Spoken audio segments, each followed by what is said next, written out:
Din. Terima kasih sudah hadir tepat waktu.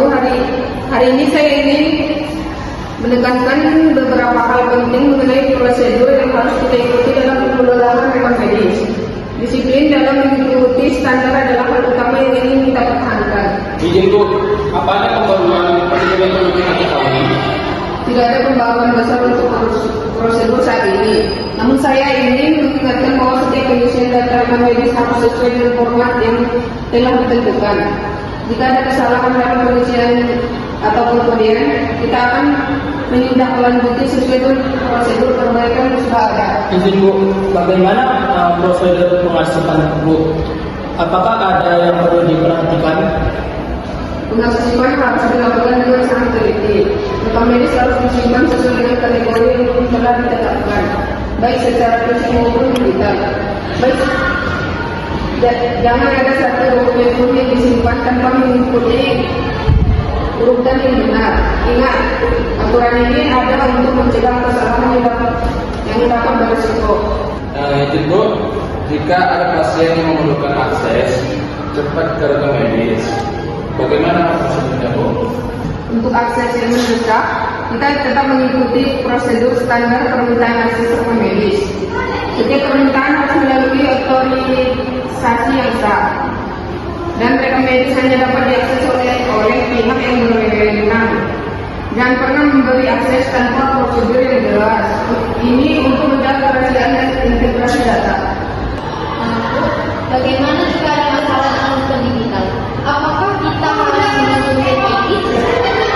Jika terjadi masalah teknis, kita harus segera melaporkannya ke IT sesuai dengan prosedur pelaporan yang berlaku dan coba-coba untuk mengubah sistem tanpa pengawasan.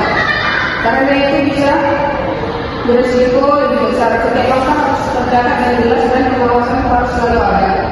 Izin Bu, apakah ada waktu untuk memproses data pasien Bu?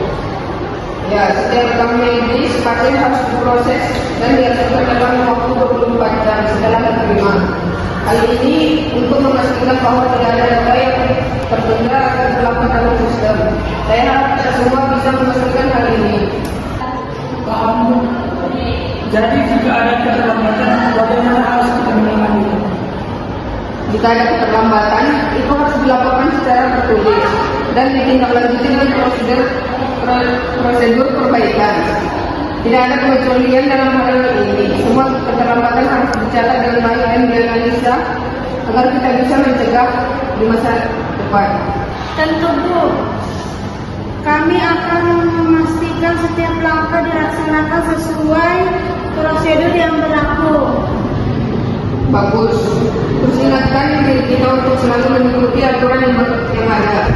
Organisasi kita tidak akan berjalan dengan baik tanpa adanya disiplin dalam pelaksanaan prosedur. Jika ada yang merasa kesulitan atau ada ketidakjelasan, harap ajukan melalui saluran yang sudah ditentukan dan mengambil keputusan sepihak. Izin Bu, kami akan memastikan untuk mengikuti struktur dan prosedur yang ada. Terima kasih. Mari kita jaga kualitas dan integritas dalam pekerjaan kita. Dengan mengikuti prosedur yang telah ditetapkan, kita akan memastikan bahwa layanan rekam medis berjalan dengan baik dan tidak ada kesalahan yang bisa merugikan pasien maupun rumah sakit. Siap Bu, kami akan melakukan selanjutnya. Baik, rapat kita tutup.